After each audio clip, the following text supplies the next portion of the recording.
Hey everyone, welcome back to Sound Saga, where we dive into the legends of music history. Today, we're exploring the life and career of Gary Numan, a true godfather of electronic music. From his early punk days to revolutionizing synth-pop, his story is one of innovation, struggle, and massive influence. So stick around as we break down his pioneering work, the sci-fi influences that fueled it, and the countless artists he's inspired. Let's get to it.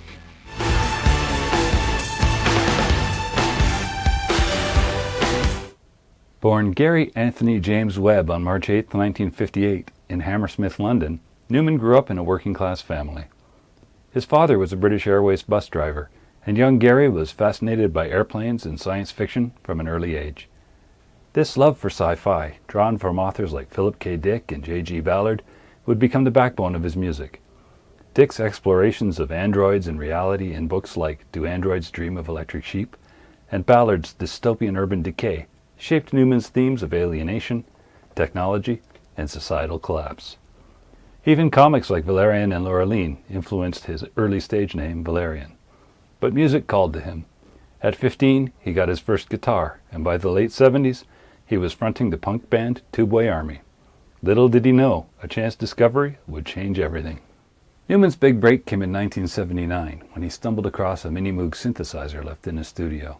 That cold, futuristic sound hooked him, and ditching punk's raw energy for a synthesized vibe, he released replicas under the Two-Boy Army name.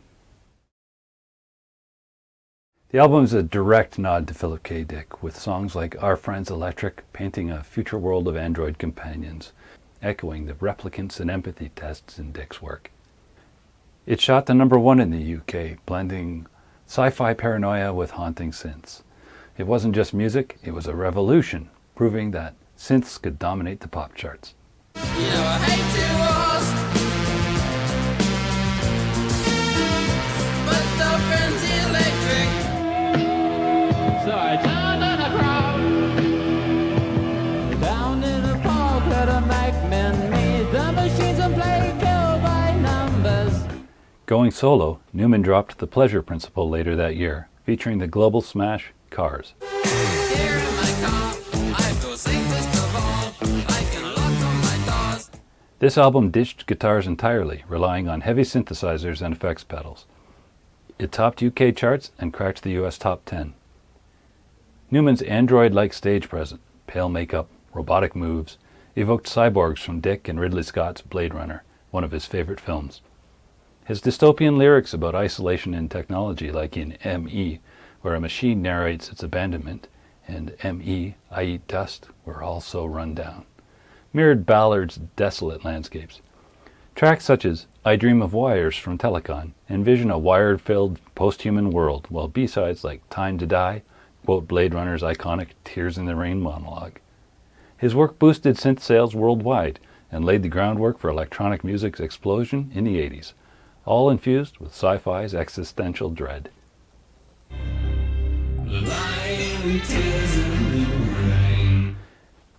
Numan's early 1980s output continued to push boundaries and solidify his influence. Following The Pleasure Principle, he released Telecon in 1980, which topped the UK charts and capped off his Machine trilogy. It blended synthesizers with guitars in dystopian anthems like We Are Glass and I Die, You Die, both top 10 singles, extending his synth-pop dominance and inspiring the new wave era.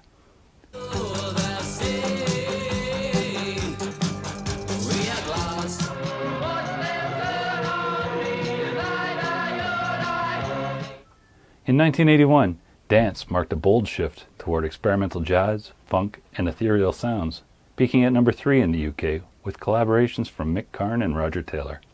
Though polarizing at the time, it's now hailed for its genre-blending foresight. I, Assassin, in 1982, reaching #8, added percussive funk and industrial edges, with hits like We Take Mystery to Bed, gaining US club traction and bridging his synth roots to darker territories. You're my assassin, but you can't save the crime. But Numan's impact didn't stop in the 80s. He's influenced the who's who of musicians across genres.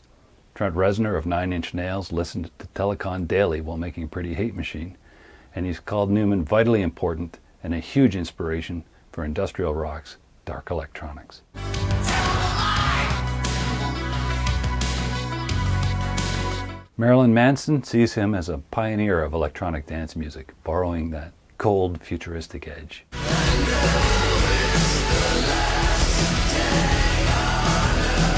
Prince kept replicas on constant rotation, praising Numan's genius.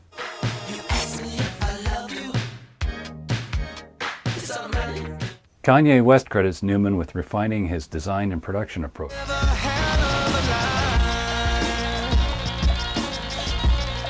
The Prodigy's Liam Howlett drew from Numan's synth energy for rave anthems.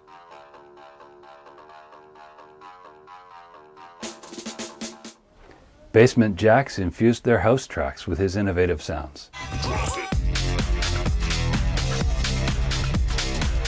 Beck's eclectic style echoes Numan's genre bending. I'd also like to take this moment to introduce a special guest tonight who's going to come help us out on this. Our good friend Gary Numan.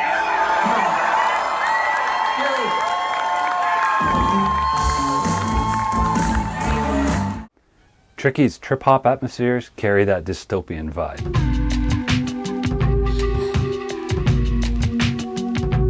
Placebo's Brian Molko cites Numan's androgynous persona and themes.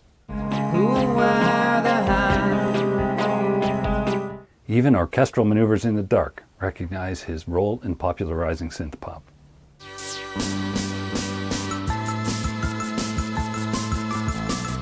David Bowie's 1990s electronic phase shows Numan's fingerprints, and Depeche Mode's synth foundation was laid by Gary Numan, and in turn, they later influenced his darker shift.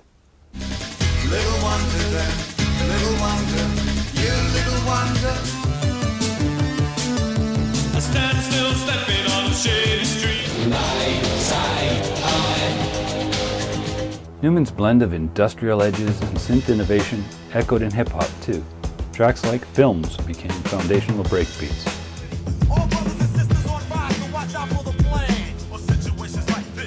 His themes of alienation and tech anxiety resonated in darkwave and goth scenes, inspiring acts like Sisters of Mercy.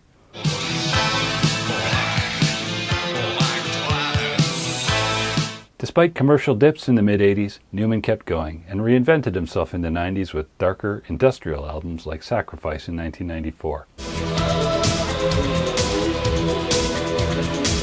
This career-reviving release drew from Nine Inch Nails and Depeche Mode, earning acclaim for its atheistic introspection and raw sound, restoring his reputation in alternative circles. Exile in 1997 followed with atmospheric industrial vibes, prompting his first U.S. tour in over a decade and cementing his gothic electronic influence.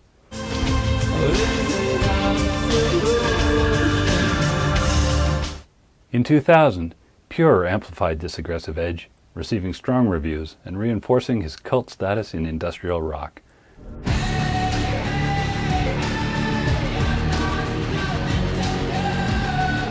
This darker Numan sound influenced the nu metal and electronic revival. Think Foo Fighters covering Down in the Park, or Fear Factory's aggressive remixes of his tracks. Down in the park with a friend called Fi.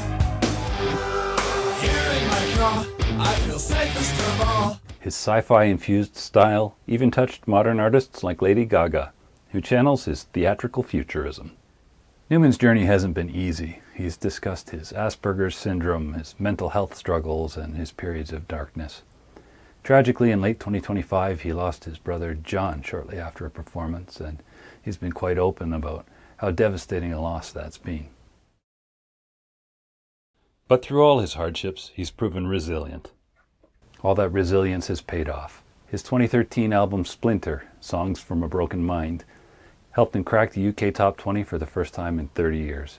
It delves into personal mental struggles with an electronic intensity that's inspired synth artists and sparked a global tour. Everything blazes. This was followed by 2017's Savage, Songs from a Broken World, and 2021's Intruder, each of which hit number 2 in the UK charts, his highest positions in decades. They carried on his sci-fi legacy. Savage is a concept album about a post-apocalyptic world, and Intruder is infused with eco-dystopian narratives inspired by Ballard.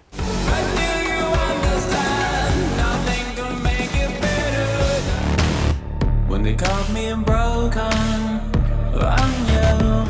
I could talk about your greed if you want me to. And check out how busy Gary Numan's 2026 is slated to be. He's got a new album dropping early in the year, this one exploring a near future world. He's got a spring tour of North America coming up. And finally, a fan-told book called Gary Numan, A People's History is due to drop. Gary Numan's also a licensed pilot who's flown around the world and is clearly very close to his family. All three of his daughters, Raven, Persia, and Echo, appeared in the 2013 music video for Gary's track Love, Hurt, Bleed. In 2017, Persia contributed vocals to My Name is Ruin, and Raven supported him on recent tours with her own music. Gary Numan isn't just a musician, he's a visionary who shaped the sound of the future through sci-fi lenses. If you're intrigued, check out his discography. Start with Replicas for that pure Philip K. Dick immersion. What's your favorite Numan track or influence story? Drop it in the comments below. And don't forget to like and subscribe for more stories of music history. Thanks for watching, and I'll see you next time.